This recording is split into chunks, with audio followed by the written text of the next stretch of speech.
মহাভারতে একটা কথা বলে, intention is more important than the skill.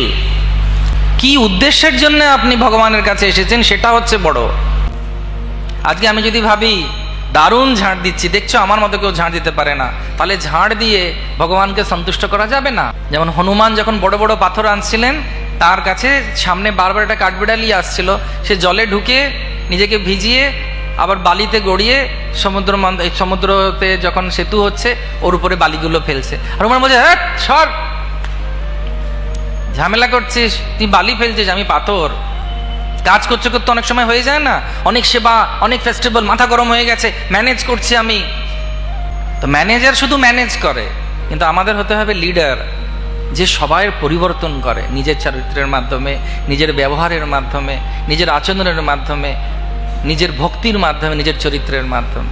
অনেক সময় এরকম আমরা করে হয়ে উঠছি না,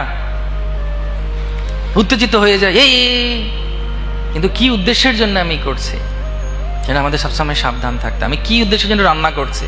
একজন রাজা একটা মন্দির বানাচ্ছিলেন ভগবানের, সেখানে অনেকে কাজ করছে। তো রাজা ছদ্মবেশে গিয়ে একজনকে জিজ্ঞেস করছে, এটা কি করছো?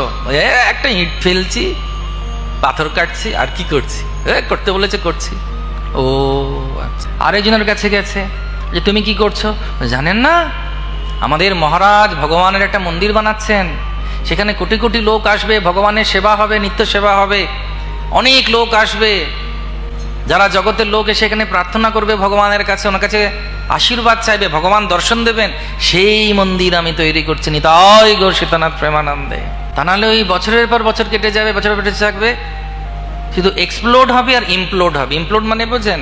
এক্সপ্লোড মানে বাইরে লোকের সঙ্গে ঝগড়া হয়ে যাবে, আর ইমপ্লোড মানে ভেতরেও ঝগড়া হতে থাকবে। হরে কৃষ্ণ, অসন্তুষ্টি, অতৃপ্তি, এক্সপ্লোড আর ইমপ্লোড।